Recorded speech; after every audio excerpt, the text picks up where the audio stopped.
Welcome to the Spiritual Sensitivity Unleashed podcast, the empowering sanctuary for empaths and highly sensitive people. I'm your host, Kady. My mission is to support and uplift those feeling overwhelmed by the weight of others' expectations. Each episode, we explore the mystical realms, connecting with the universe, spirit guides, and angels to uncover your authentic truth and purpose. Join me for heartfelt conversations, expert insights, and practical tools to help you thrive as an empath. Back to my podcast. I'm so excited to have Dr. Ashley Ann here with me today. Again, it's always such a pleasure to have you. I always enjoy our conversations, and I'm excited as well as a little timid and nervous about this conversation we're going to have today, Dr. Ashley. So today we are going to talk about empaths reacting to sudden changes in the unpredictable world that we're currently living in. Ooh. Things have shifted majorly. We had a massive timeline shift this weekend. President Biden was on course to win the 2024 election, according to my guides, as well as some of my other spiritual mentors that I follow. We all predicted Biden was going to win. And timeline shift, he decided to withdraw. Yeah, big deal. Massive deal. Yeah. This was very unsettling for me. I'm a little rocky. I'm feeling a little bit more settled back in. But Dr. Ashley, I'm so grateful to have you here today so we can talk about this, because empaths, we are so sensitive. I know I'm picking up on so many people's sensitivities, their unsettledies with this massive change that just happened. Mm-hmm. Yes. Yes. So thank you for having me here. I'm so grateful to be having these conversations, and especially to be having a conversation that I think is challenging because of a lot of the things that are happening. But in my experience, like you're saying, as an empath, we pick up on everything. Like the way that I think about the world and our job and our role in it is that all of us humans are energy centers. That's all we are. Like at a very basic level, we're conduits. And we are meant to take in energy, to transform it into something beautiful, and then to put that energy out. Like that is all of my research in neuroscience, yoga, quantum physics, and the law of attraction. That's what it tells me that we are here to do. And when you're empathic, it's like you're an open vessel. And when other people start to close down because they get overwhelmed, that energy has to go somewhere. Right. And so then we, as empaths, as open vessels, can often feel like a massive energy influx. Like when something like this happens in our world where our leadership is changing and there are difficult conversations being had, there are some conversations that aren't being had. All of that energy gets overwhelming to other people who are not necessarily equipped to it, and then comes flooding into our sensitive systems. So it makes sense right now that empathic, especially empathic women, not just men or not just women, but definitely women, are going to have sort of an energy flux right now. And learning to cope with that is the difference between moving forward with strength or moving forward in suffering. Interesting. And so the moving forward and suffering, when you say that, that is this influx of energy, like I felt it this weekend. And I was grieving. I'm not going to lie. There was some serious grief because I feel this unsteadiness in the shift. My guides have been telling me the shift is coming. We're in the middle of it, but it was like ripping the Band-Aid off for this next phase that we're going into. So if I was to stay in the grief, that would be the suffering that you're talking about. If staying in this 3D reality of this change, I don't We know. both have those on. I know. I turn it off every time and it keeps coming on. So whatever. I guess spirit's like, yeah, that's right. You can stay in suffering if you want. Staying in the 3D reality of this change that we are currently going through can be overwhelming. And if I allow those emotions to overwhelm me, Yes. that is staying in the suffering versus if I can rise above it and see the positive that will be coming from it. Yes. Yes, absolutely. So I love how you just talked about like being stuck in an emotion. So we are energy conduits. We are here, humans, like all of my research tells me that we humans are energy conduits. We are meant to take in energy, transform it, and then put something good out into the world. That's what we are designed to do. We're stardust. We have followed the same laws as the sun and the moon and the earth and the stars. Um, and all of that energy, energy in motion, is emotion. When energy stops moving, we have emotional problems. And when we get stuck in certain emotions, that's when we get sick mentally, physically, financially, relationally, spiritually. Stuck emotion is the core of all human problems, every single one of them. So, what you're saying and what I'm kind of conveying with suffering, this idea of suffering only happens when we, as empaths, we take in all this energy that's overwhelming somebody else, and we cannot move in ways to get that energy out. And it gets stuck. And then we start to suffer because we ourselves are overwhelmed. The thing that I've had to learn that continues to kind of get me into recovery from depression and from all kinds of other problems is that I have learned the science behind how to move through emotion.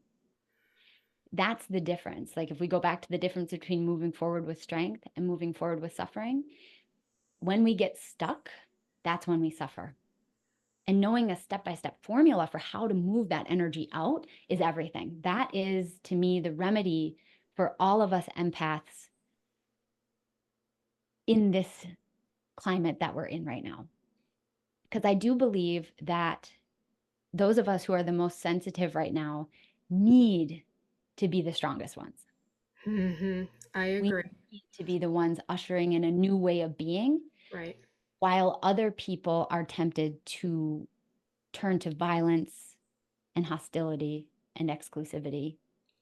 I think we're in a unique position to be leaders of how life could actually be if we make the right decisions right now at this very pivotal moment on our planet. Right. So in that and that was my thing is as over the weekend I could feel this grief take over me and it was like I know I need to honor this grief. I know Yep. it's not mine. I'm grieving for more than myself. Mm-hmm. Yep. um I know that there's a lot of, as we talked about earlier, this decisive. Why do I keep wanting to say decisive? Because we need to make decisions right Yeah, now in we this do need to make some serious decisions. divisiveness. This divisiveness needs to be based on decisions. Yeah. It does. Yeah. 100%. Yeah. And where what decisions are needing to be made, I know I can only make decisions for myself. I Right. cannot make decisions. I'm not in that political position or a leadership role that I can make decisions for other people. I can do it only for myself. And what are Right. the decisions for me? And what I've been working through is really exactly what you're talking about, working through my emotions, honoring them, being present with them, and seeing the hope, the excitement of what's new. Mm-hmm. And how is this going to transform our lives? Good Yes. or bad, I don't know. None of us Yeah. know. Right. And what you said to me rings so true. And at the end of the day, every human on this planet needs to do exactly what you just said, which is to take responsibility for what's in their own sphere, what's in their own energy sphere. And that's really how all change occurs.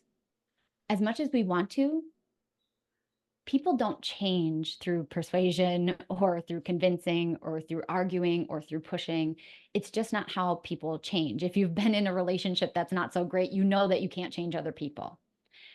So when I think about how to be in this climate and be in this world right now, the first thing that I remember is the science of change. We humans are only fully responsible for ourselves. As much as we want to take care of other people, we actually can't. When we learn how to master our emotion, and learn how to be present in ways that are important and useful, we then get to be used by the universe in unique ways. And our level of influence, once we master our emotion, grows and grows and grows, and our visibility grows and grows and grows. And that's the difference between somebody like a president of the United States and us right here. It's just our positioning, but the science of change is exactly the same. We have to master our own emotion and master our energy and let it emanate and change everything around us. I love that. As you're talking, I want to say it was like 2 or 3 months ago, I was in a deep meditation and I was working with, I think it was Archangel Raziel, no, Zachiel, and he had took me in and he showed me a tree, the root system of a tree. And he's going to have to totally remind me of it now. But we went into the root system and he talked about how the roots are the most vulnerable part of the tree. The skin is soft and succulent, so it can absorb the nutrients in the from the soil and the water, and that it works its way up into the whole like the base of the tree, the trunk going all the way out into the branches and everything. And that as it's exactly what you're talking about. I know it sounds a little off, but as the nutrients is being absorbed and moved throughout the tree can get bigger. It can become stronger and more vibrant and provide more for those around us, whether it be shade for shelter or oxygen. It has more potential to helping other people. It was an analogy of us taking care of ourselves, and we have to go to the most vulnerable part of ourselves to be able to absorb the nutrients that is there for us to grow. I love that. I love that. And I think it's exactly the message that I feel I've received in a million different ways too, right? I love that analogy of tree. I use that analogy probably because I'm a plant mom and I'm obsessed with them, but like the analogy of humans as trees is the only thing that ever makes sense to me. And Really? yes, it really does because I was saying this to you a little bit before we started the recording, but this idea of humans and how we're supposed to interact with each other, a lot of times we get tempted into thinking we have to fight against one another. And like I just said a moment ago, we think we have to convince somebody to be on our side or to understand our opinion or to understand our perspective. And as somebody who has been around a lot of people who do not think like I do and who do not believe in things like I do, it just doesn't work. It doesn't work to fight against. We're not actually built to fight against. But if we think about that, like the analogy that you just said about the trees don't fight against either, but they do fight for. They fight for their position and their root system, the most vulnerable. It's ironic, right? It's the most vulnerable part of us, is the thing that gives us the most strength. When we know what we're fighting for and we're clear about that, that's when we can root down, go through our vulnerabilities, take care of ourselves, and become a big tree in the forest. You don't become a big tree with little roots, right?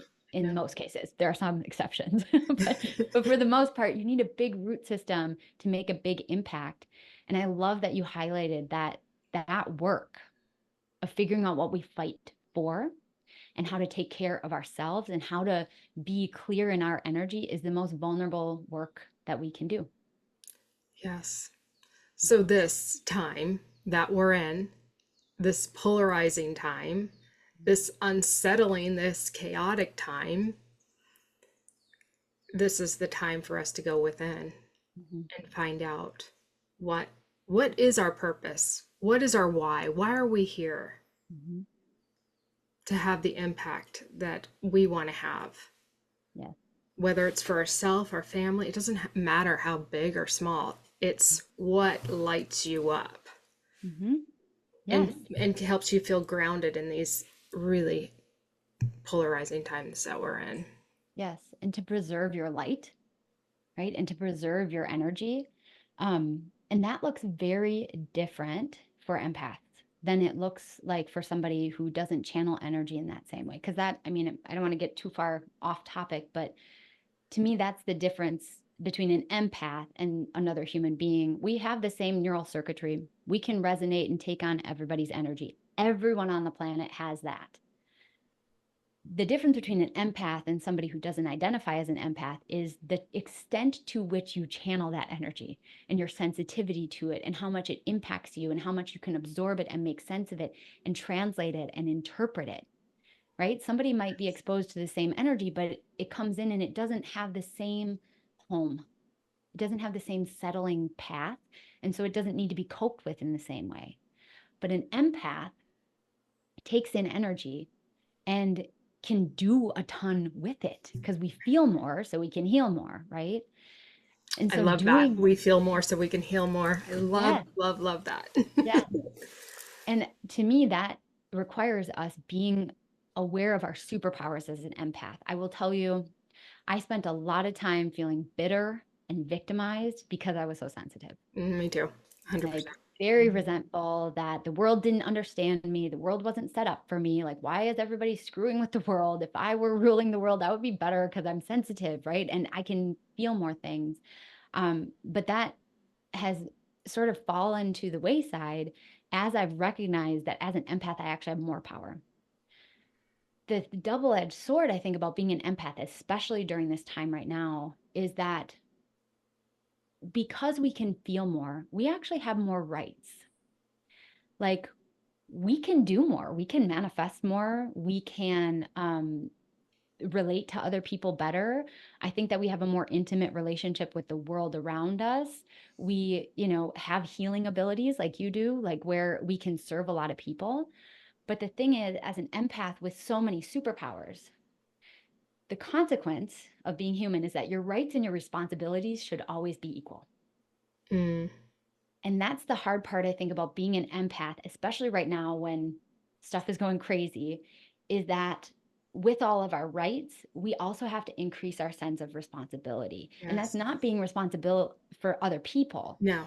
It's actually about being more responsible for ourselves right now, because it would be really easy to just be like, the world is going crazy. I'm overwhelmed. The world is broken. If everybody would just change and get on the same page, then I would feel better. Yeah. But the actuality of how things work is that we empaths have immense responsibility. And I think right now, I feel like a lot of us working towards the same path, now is the time. Like, if you are an empath, it's not the time to feel frustrated and to sink deeper into your depression. It is the time to look at what's been overwhelming you and do something about it. Because we have a deep sense of responsibility for the next evolution, the next phase that's coming up. Whether it's good, bad, or otherwise, we have a massive role in it. But that requires us to figure out how to take care of ourselves, move through emotion, and know how to process energy more efficiently so that we don't get stuck in feelings. And instead, that emotion just keeps moving through us, and we grow our capacity, we grow our capacity, we grow our capacity, putting down those roots, becoming more powerful, instead of feeling totally derailed by all the divisiveness right now. Ashley, this is so good. So good. I absolutely love everything you just said. One thing I want to go back and visit here is you're talking about how the tree doesn't fight the elements.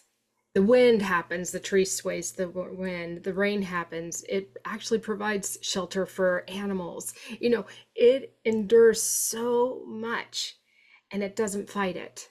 No. And we can't fight other people's opinions. Their walk and their life has shaped them to who they are today. They are not us. Mm-hmm. And we have to learn from them. We have to be grateful for these different opinions to learn. Mm-hmm.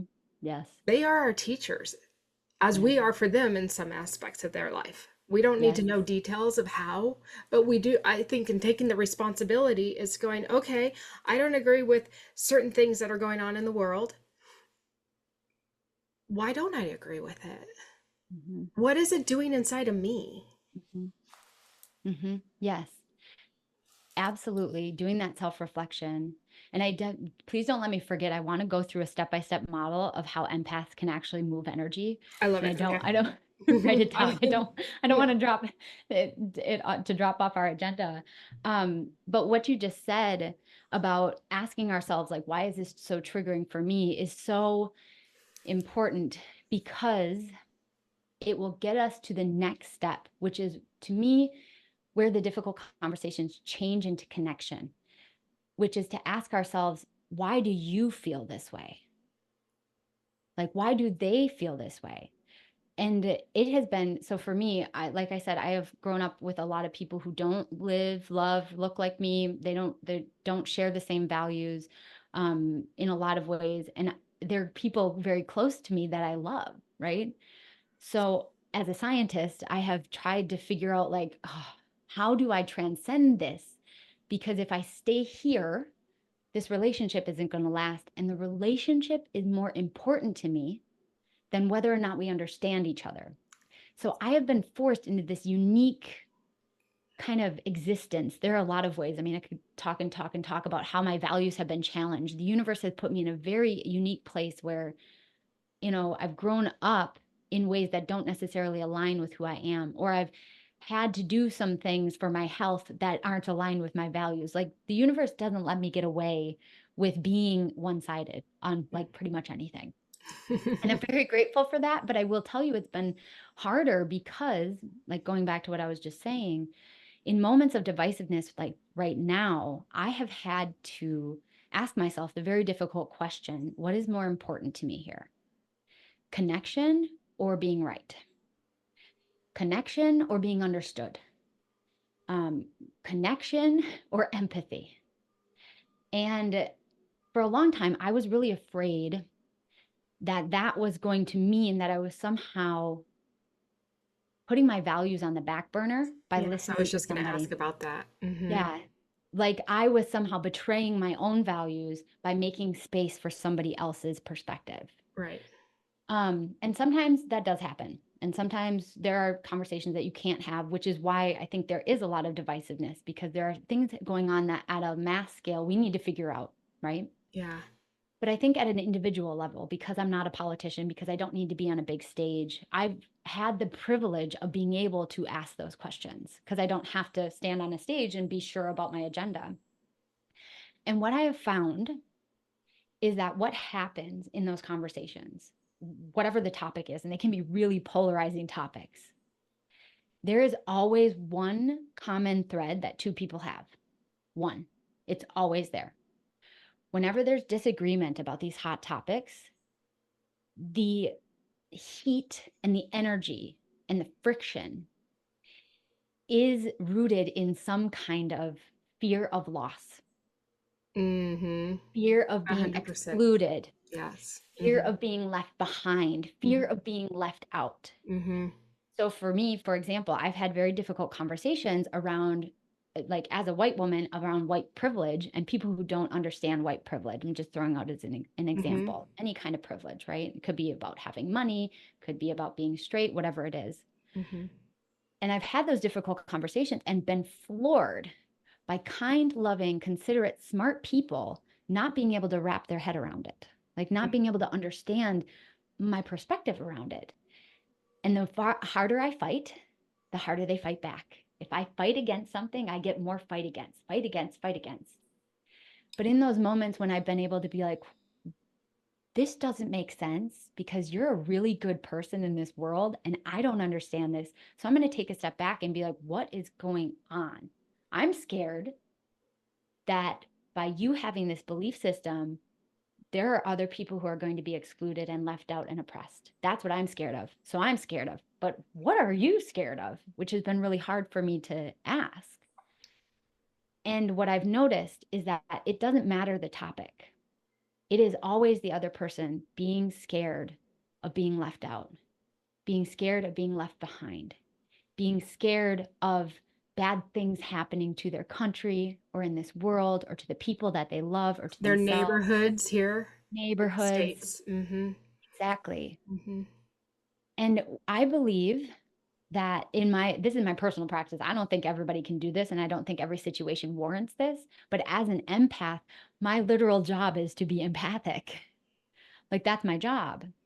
And so getting to that point of being empathic has been a game changer for me, because as soon as I, as the more powerful empath, Not can, the victim. not the victim, but as the Not, person yeah, who, because I have all these rights, I have more responsibility, because I right. have empathic superpowers, I have to use them in an empathic way. Absolutely.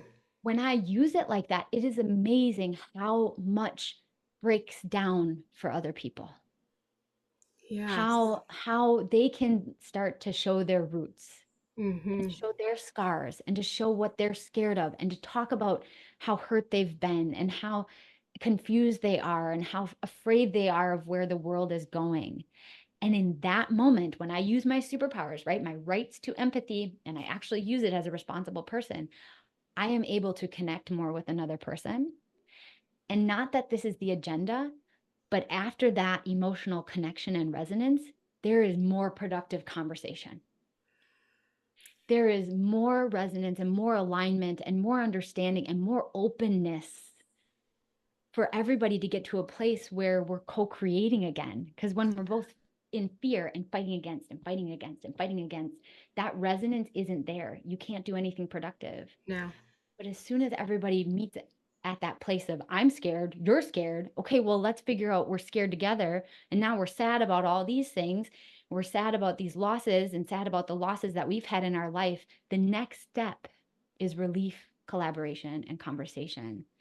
It's not an easy thing to do. Our job as empaths is not easy, but man, is it beautiful when you use it correctly. It is so beautiful. And that's where I always say it's our superpower. Yes, yes. And if you know, the biggest key for, at least for me, being an empath is when I am with somebody that has had far more suffering than me, or they're in the middle of their suffering, to know not to take on their pain. I can feel it, but it's not mine. Because when I take it on as mine, then for me, that is enabling them to stay in a victim mode. It's enabling them to stay in that pattern that is not helping them. Mm-hmm. But if I can be there, be present for them, be real, be raw, and share my own vulnerabilities, allowing them to open up and feel comfortable to share Mm-hmm. theirs, then we can create magic, as you're talking about right there. Yeah. We can Yeah. transcend that fear, Mm-hmm. and we can make something beautiful come of it Yeah. that is Yeah. supposed to be birthed from it. Yes. 100%. It's alchemy. It's alchemy.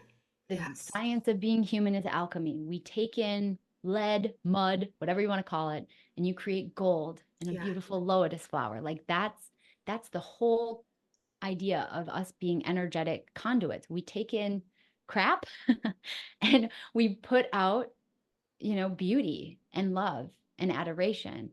And the more empathic you are, the more you're actually able to do that, but you need to know what you're doing. You need to Yes. know how you operate. And for a long time, I didn't know that. Oh, I didn't either. It Yeah. took me a long time. I didn't even know what the word empath meant. I used to always have psychics tell me, "You're an empath." I'm like, "Great, what does that mean?" Yeah. And what are the implications too, right?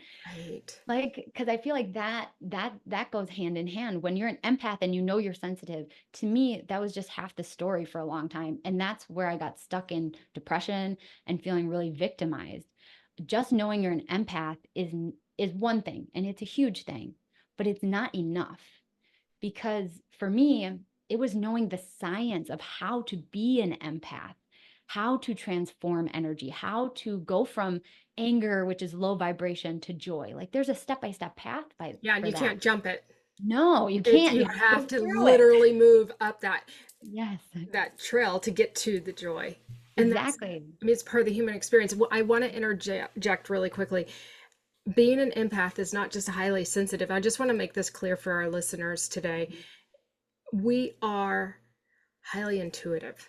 So Yeah. what Ashley is talking about, of being able to transmute that energy of the bringing in the heavy metals, the ugliness, and transmuting it into gold, into lotus flower, that is the alchemy. That is happening within us because we are intuitive. We can foresee what the potential is. Yes. Oh my gosh. And isn't that funny how it gets us stuck in toxic relationships sometimes? Right. Well, so that's an I know. unhealthy, that's an empath like you and I, when we didn't understand Yes, who we were yes. sensitive. And at least for me, I can't speak for anyone else, but I got into this codependent, narcissistic relationship Mhm. and I was there to help because I'm an Yes, empath. My heart wants to help, yes. not knowing that it was draining. He was just pulling energy out of me. I was his lifeline to keep him alive. Yes, yes, yes. This is front of mind because I just released you were the inspiration for this. So I have to Oh, thank you. I just absolutely. I just started up creating my YouTube channel content again. And the first thing I That's so did was fun. a restorative yoga practice because we were Oh, talking about awesome. it, Yes. to help release toxic relationships. Um, because it's such a big theme for our empaths. And the reason I don't want to get us too far off topic, but the reason that I said that is because that's what can happen when you're not using your empathic powers properly, because you are intuitive. Like you will take in energy and you will know exactly what to do with it, and then you'll get connected with somebody who has no idea what to do with it, and then you'll be like, well, I know how to do this feels familiar, this is something that I can do. And I think that that's like, I'm so grateful that you brought up the intuitive part of being an empath, because to me that's the implication, that's the second step.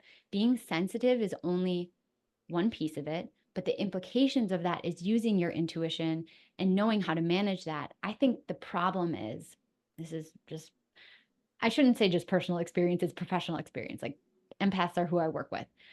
I have seen what happens is that we come into this world and people understand very early that we have superpowers.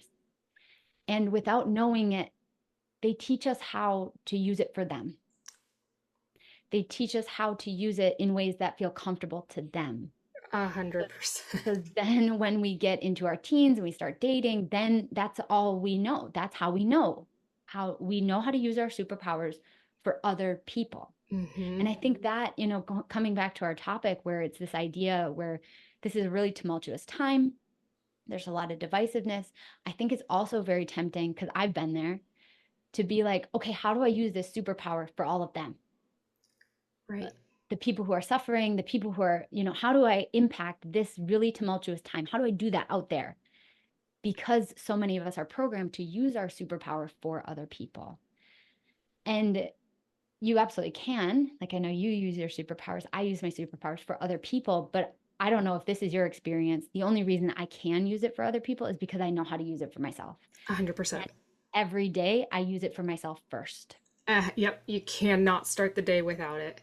And Mm-hmm. if like Sunday, I was not in a place to use it for anybody else. I had to figure out how to take care of me. Mm-hmm. I wouldn't have been able to have this conversation with you on Sunday or even Yeah. yesterday for that matter. Mm-hmm. And I was a little wobbly coming in. But and we are allowed to be wobbly, right? Like, that's a natural part of being an empath. The wobble is the first step. I call it disruptions. When Mm, I work with my students, you never get to a place of complete mastery, because the human experience is all about disruptions. mm-hmm. Yes. The As soon as you create homeostasis and balance, there will be a disruption, because the Right. whole point of us being here is to learn, and you can't Yes. learn when nothing is happening. So I love that you just shared that. Like, to me, that wobbliness is the disruption. It's the new energy coming in, hitting your system. And then it takes a very specific strategy. And we all have our own, ways of doing that. But there is, and that's what I want to talk about next, if you're open to it, there is actually a step by step formula of getting from, whoa, that was a disruption, that was my stress. How do I process it, create my alchemy, so that I can turn it into a superpower? Yes, absolutely. Because how been feeling literally the last few days, and I've been working on it 100%, is I felt like a bird with a broken wing, and all I could do is fly in a circle over and over. And this morning I woke up and I'm like, okay, there's a little bit of a wing in my other my other wing's starting to come back so I can get back on a straight line. Um, and for me, it's going deep within. It's unplugging from social media. It's unplugging from the news. It's, unplugging from the 3D reality for me Mhm.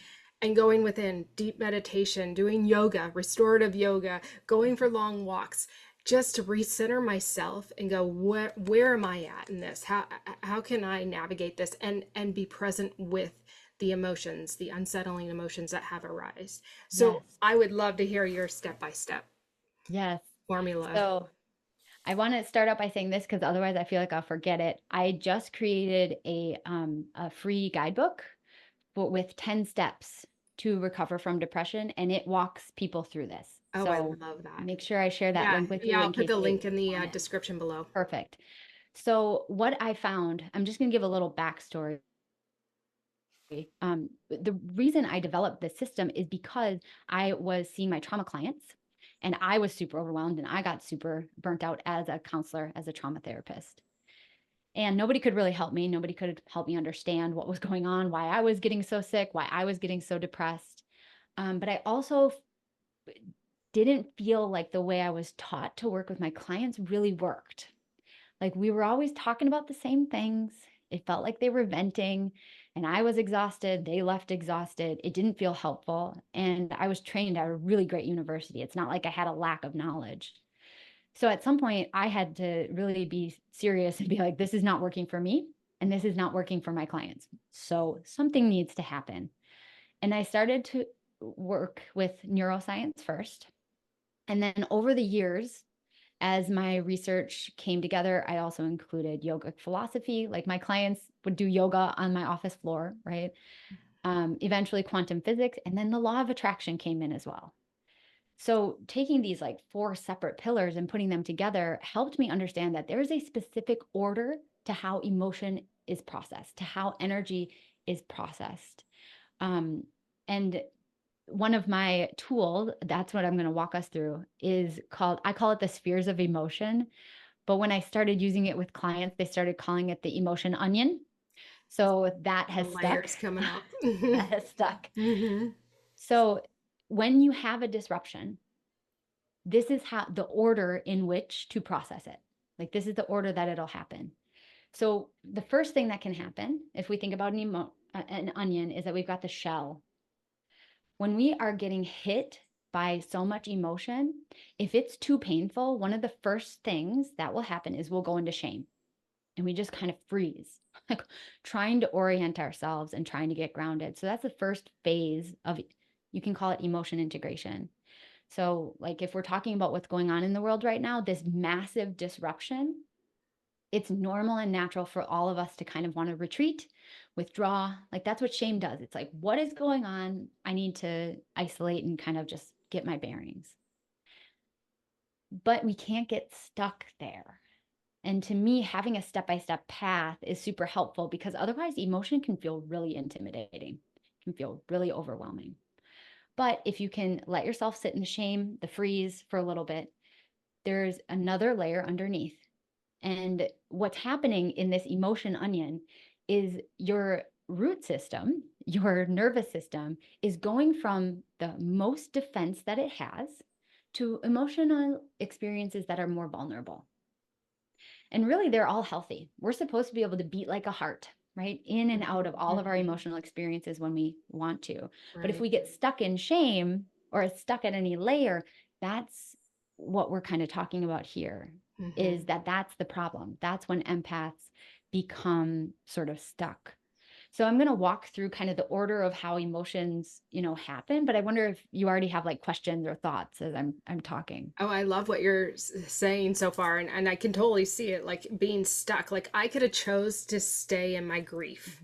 I Yeah. don't think it was shame. It was just more grief. No, It was you were in it. uncertain. It was uncertain. You were And in here. You yeah, were oh, so I lowering. was a little bit further Yeah. in. Okay. Yep. Yeah, I could have chose, but I knew intuitively that was not going to help me or anyone else. So I Hmm. knew I had to move through. But as you're talking about that, it was like, yeah, I could have chose to stay there. And now Yeah. it's like, all right, let's see what happens. And whatever happens, I'm gonna just learn to become that heart that you're talking about. But just go with the flow and Yes. know that there's a shift coming to Earth. Yes. Yes. It's coming. It's Massive shift. inevitable. Yes, exactly. And if we can just move through those emotions every time a disruption happens, we stay healthy, Yeah. right? Hmm. Depression really gets stuck when we're in shame and we're not moving anywhere. We're numbed out. We're not going through anything. So when people are stuck at that, I tell them you got to go one layer deeper. So that's kind of the hack, is like you're trying to get into the center of the onion where all the joy and the gratitude are. And that's the Um, sweetest part of the onion. Did you know that? yes. Yes. It is delicious. Yeah. Uh-huh. So after shame comes anger. That's the one step in. So if you're stuck in shame and you can't get out of there, the first thing that you need to do is access anger. It's one of the reasons why I bought a punching bag, even though I live in a 1-bedroom apartment. Like, anger is so important to feel. So when something happens, accessing anger and getting that out of our bodies. If you don't have a punching bag, slam your fists on your bed, right? Do it healthily, do it Yeah. um, in safe ways for everybody involved.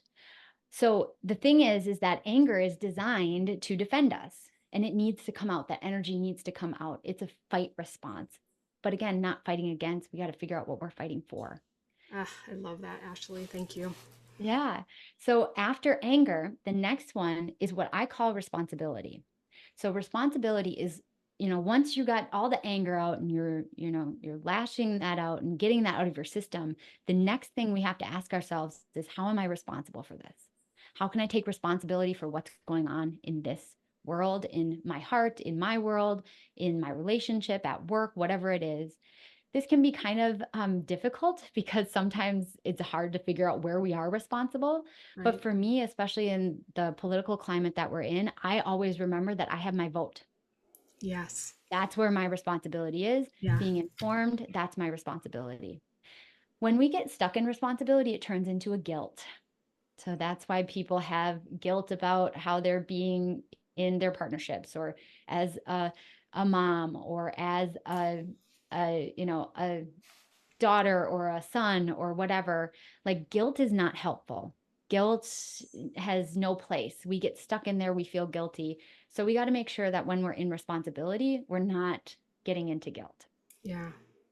So we've got shame, anger, responsibility. So how I'm sorry to interrupt Yeah. you, but I'm No, just that's great. curious, like guilt can be really consuming, Yeah. especially when we really have not been taught to take responsibility for ourselves. We don't Mhm. know how. I feel like Mm. there's such a blame game going on out there. It's Yeah. always somebody else's fault. So Mm. how do you suggest moving through that guilt? Yeah. So, great question. So, one of the rules of thumb in this system is that whenever there is an emotion that's overactive, Uh-huh. right? So, we're stuck in shame, Uh-huh. you got to seek the anger.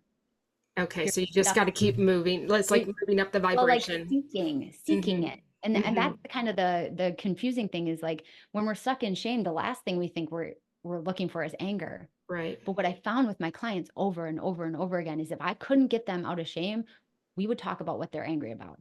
And then that turns on. But Ah, if got it. but Mm-hmm. if anger is overactive and you're stuck there, Mm-hmm. don't keep talking about your anger. Got to get moving. Ask yourself about how are you contributing to this? Where's your responsibility, taking Right. your power back? And Mm-hmm. to answer your question about guilt, when we're stuck in that guilt, oh my gosh, I feel so guilty. I feel guilty that I'm on vacation and my dog is at home. I feel guilty that I left my mom, and she's not feeling well. Whatever we're feeling guilt about, Right. we have to go one layer deeper. Okay. And that is fear. Mm-hmm. So when we're guilty about, like, when I go away and I'm guilty about leaving my dog at home, for a long period of time, it's because I'm scared he's lonely, or Yeah. something bad is going to happen. Mm-hmm. Or if, you leave a loved one and they're sick and you feel really guilty, it's not because you did anything wrong. It's because you're scared something bad is going to happen. Right. And that transition, especially for women, seems to be immensely helpful, because I work with a lot of women who have been programmed into feeling guilty about all kinds of things that aren't our responsibility. Right. When we're stuck there, we have to then ask ourselves, what are we afraid of? Well, I'm afraid my partner's going to leave me if I don't have sex with them. I'm afraid, my child is not going to do well in school if I'm not a helicopter parent. I'm scared that my ailing parents are going to pass away if I'm not there every minute of the day. Guilt, when it's Yeah. really active, has nothing to do with guilt. You have to go in and ask yourself, what are you scared of? Mm. That seemed to make sense to you. Yeah, absolutely. Yeah. Yeah, it does. I mean, I love this. I love this onion moving in and moving through these emotions to help and to show where you're part, where you are responsible and what is that core thing that you are so scared of. And what Yes. is the worst case scenario if it happens? Yes. Yeah. And for me, the pathway, so I was somebody who was very scared to feel any emotion for a long time or express any emotion. There was something comforting for me when this system came together and I knew there was an order, Uh-huh. because that Yes. that's the thing. I feel like people are afraid to talk about their anger because they're afraid anger's never going to go away. Or it's going to open up something bigger. Exactly. Or Hmm. we're scared to even admit that we made a mistake because we're afraid we're going to feel guilty the entire Right. time. So knowing that there's actually a path is super helpful. So Absolutely. yeah, because it makes the unknown known, and that's always a little comforting for our nervous systems. So the same thing goes with fear. When we're all feeling very scared, scared, scared, scared, scared, scared, the next emotion is sadness. Mm. It's actually loss.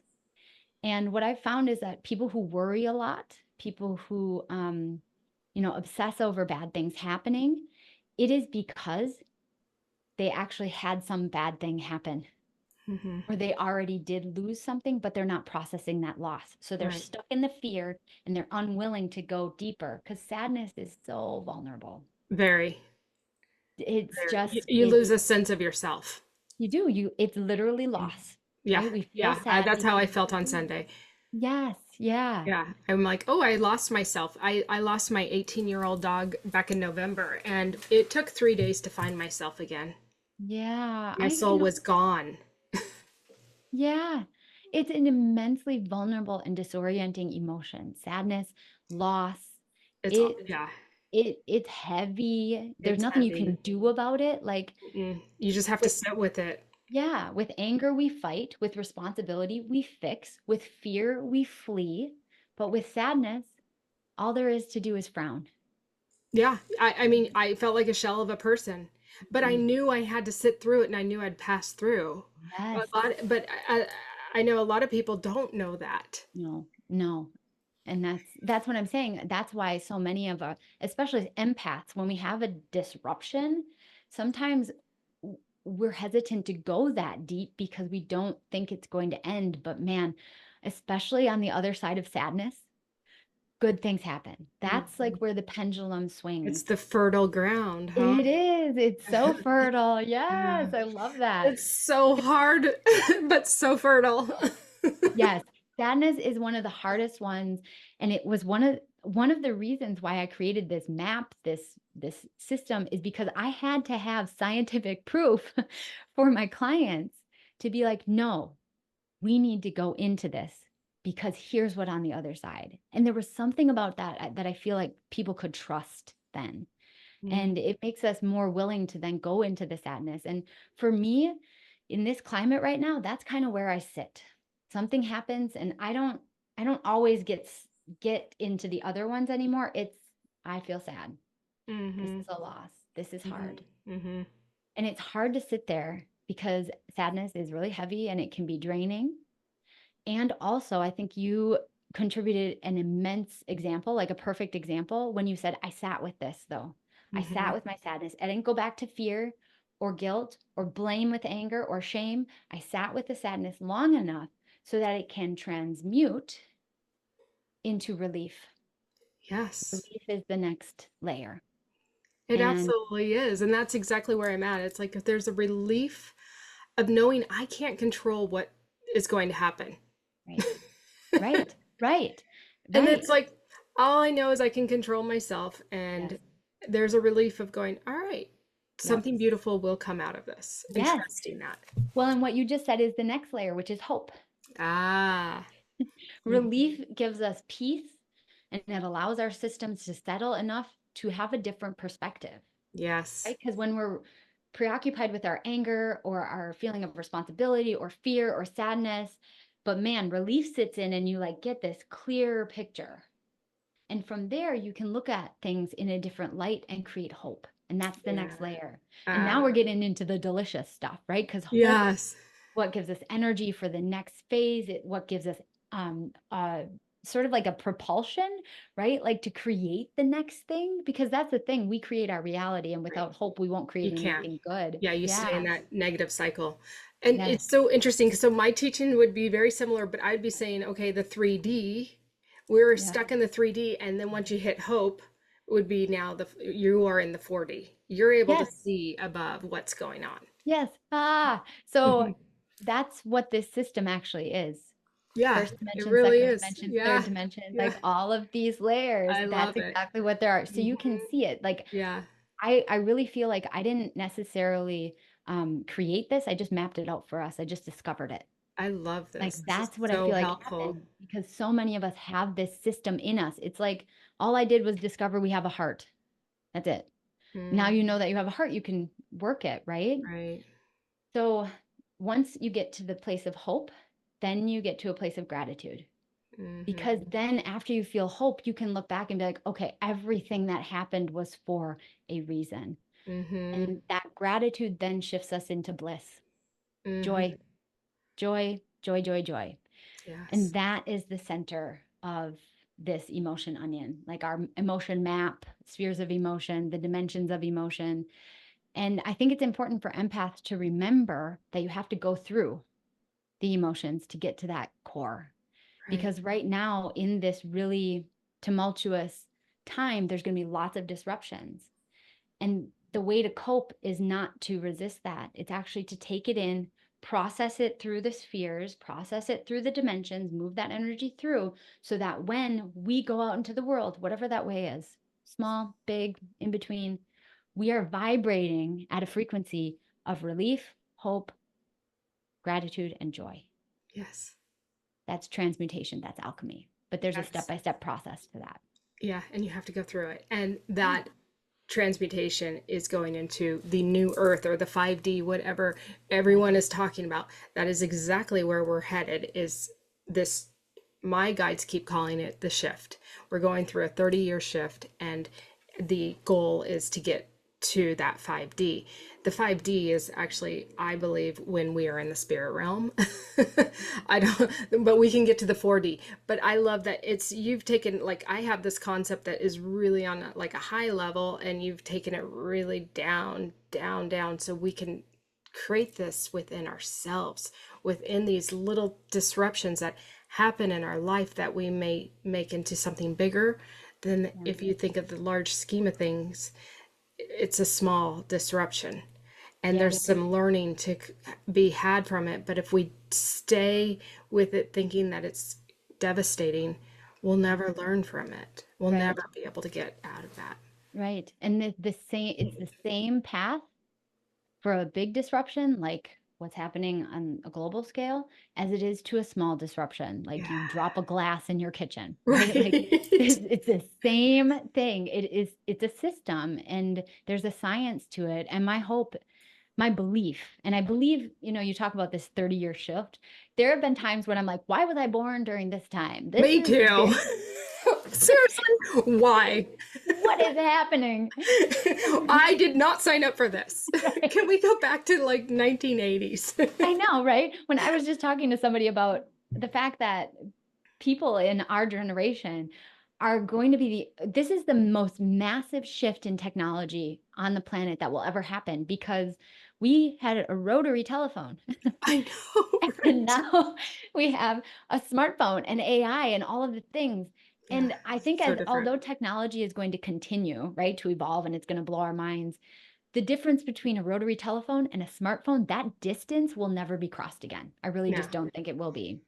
no. And that's why I really feel, now I'm in a place of gratitude, and I understand, as I've grown as an adult and I'm putting my work out into the world and everything that's happening right now, I see the convergence between me being an empath, me owning my business, me specializing in, helping empaths recover from depression.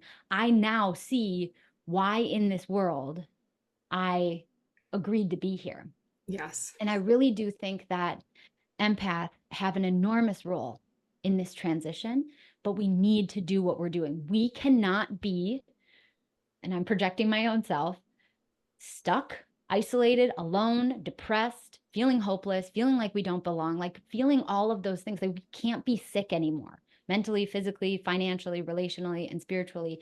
Empaths right now need to be at their highest power. And I'm so grateful that my soul signed up for helping, get us Other to that next empaths. level. Yeah. Yes.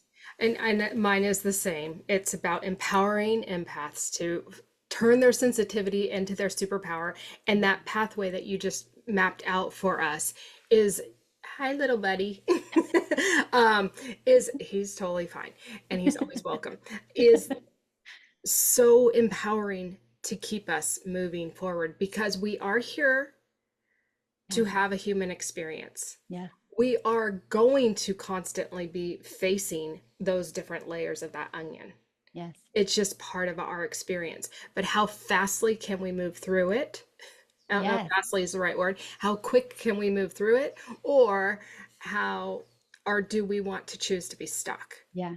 And Yep. it's ultimately our decision. And knowing that we are such a gift to this world right now, we are a beacon of light.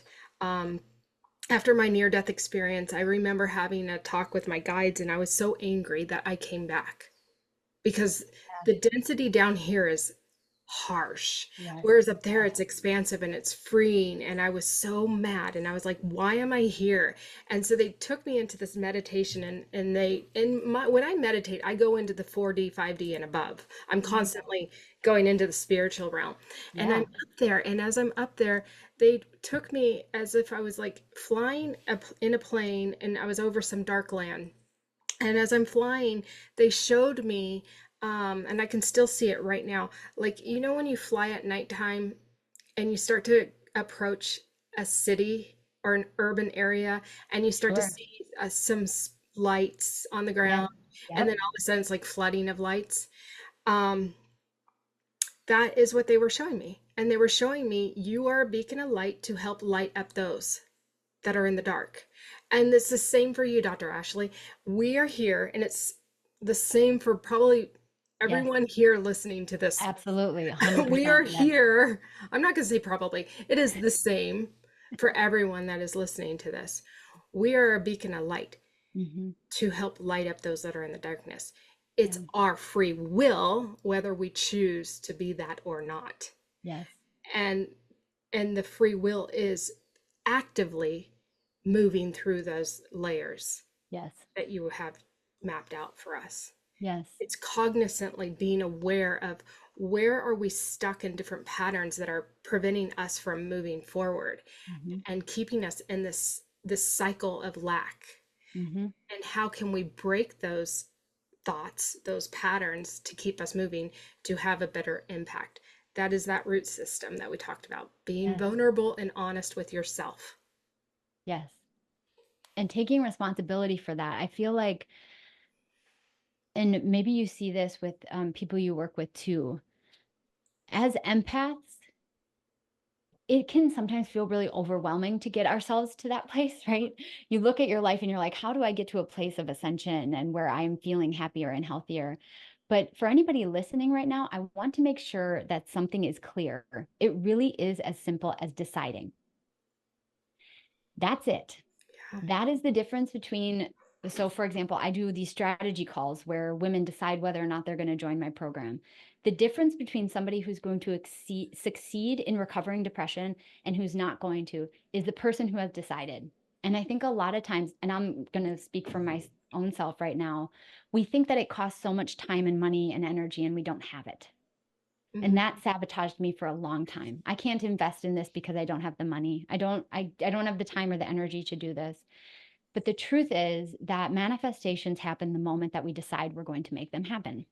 They don't drop into the 3D world right away, but they are there the second we decide. So I would encourage everybody watching this during this tumultuous time, during this divisive moment, to do exactly what Emily is saying, to take responsibility for your light. And if it is dimming, reach out for help Yes. and make that a flame, because we cannot afford to have empathic people be debilitated and depressed anymore. We need to No, be happy, healthy, and whole for this next phase of humanity. we are pivotal for this Yeah. moment. Yes, This we is are. a consciousness awakening right now. This Mhm. is what the shift is about. So we have to be whole and healthy to take on this role, to really, and the more of us that wake up and the more of us that take responsibility for ourselves and learn how to work with our superpower as an empath, the quicker we will get through this. The Yes. more of us that keep dimming our light into depression, then unfortunately, it's going to be a harder ride for all of us. And it's not to say that depression is not something that can easily be. I've been there. I've been depressed. I know how hard it is to get Yeah. out of it, Yes. but it is absolutely possible with the right professional help. And Dr. Ashley is an amazing to be able to help people that are in deep, deep depression to move through that. So I would highly recommend, if that is where you're at, you know you have a purpose, you know you want to light up yourself. Dr. Ashley is amazing. Reach out to her. Her information is below. Thank you. Well, and Absolutely. I need to shout out for you too, because I just said the easiest or the hardest part is to decide, right? Yes. And I feel like as a medium, that is often what you can help people do, because sometimes we need our spiritual guides to come through or ancestors or entities to come through and to tell us that what we're deciding about is the right path Yeah, and it's to nice to gain know clarity. So that. please book a session with Emily if Right. you don't know, right? Yeah, Start with Emily, help you decide. And then my program is a lifetime relationship and community where we are focused on one thing and one thing only, which is recovering from depression and getting empaths to be happy, healthy, and whole. So I love it. Emily's information is down there too. Thank you. Um, Thank you, Dr. Ashley, for this conversation. I really, truly needed this today. Thank you. Thank you. I love talking with you. It's been such a joy. Thank you for having me. Absolutely. Well, you are welcome anytime. And my dear empaths, we are so appreciative of you, and the world needs you.